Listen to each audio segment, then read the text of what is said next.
This is Mac Nelson, a Kansas City man who says he suffered excessive force at the hands of the Kansas City Police Department. In fact, he and his attorney told me they recently settled with KCPD for $500,000. It's a settlement they say wouldn't have been possible without a police accountability group and a video captured on a cell phone. It's this same video that's now being reviewed along with the incident itself by the Jackson County Prosecutor's Office. A quick warning, some of the images and video you're about to see could be considered disturbing to some.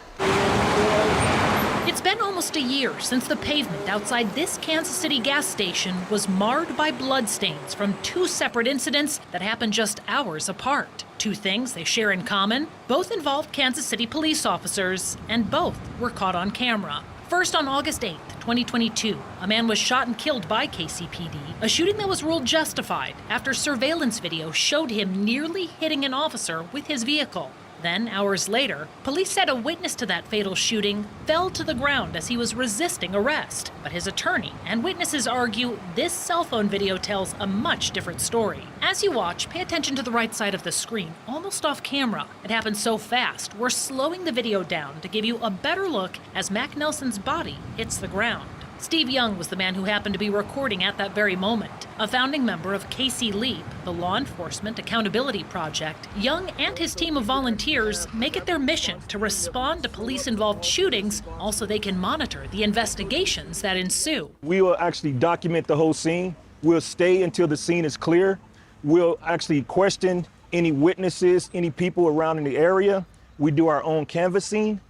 Because we just don't believe what the police, what the police say. As soon as he heard the news about that officer-involved shooting, he rushed to the scene and hit record. Meanwhile, according to the police report, Nelson was filming the crime scene of the police-involved shooting on his Facebook Live. He was allegedly asked to move behind the crime scene tape, but refused to comply. The report states he was notified he was under arrest, and as an officer, referred to as P.O. Frazier, began to handcuff him, Nelson resisted by jerking his arms away and attempting to twist his body, resulting in him falling to the ground. But Young says that's not what he saw when the male officer approached Nelson from behind. He placed himself behind Mac's back as if he was going to put handcuffs on him.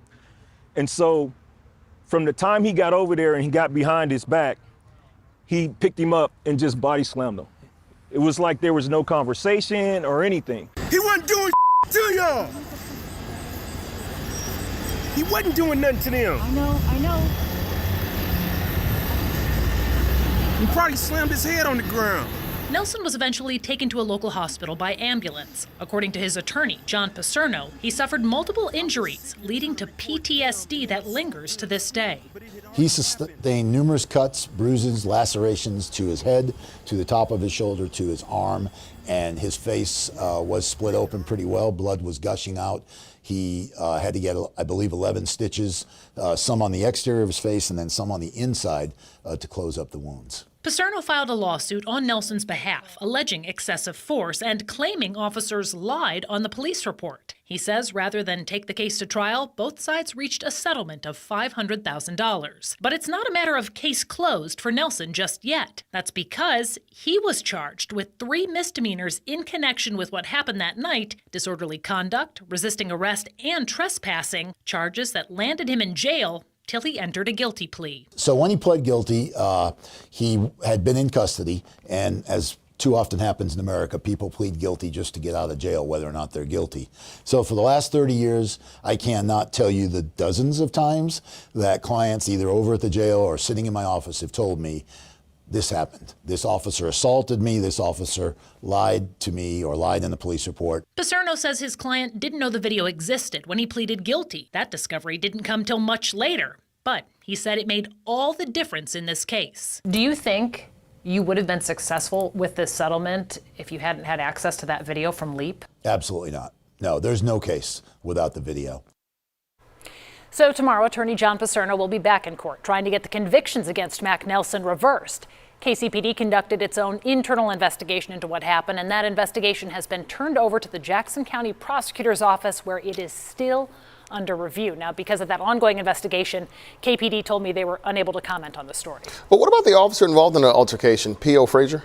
Well, that they actually were able to confirm for us. They said both that officer and the officer who wrote that police report are both still on active duty. They're both still on patrol.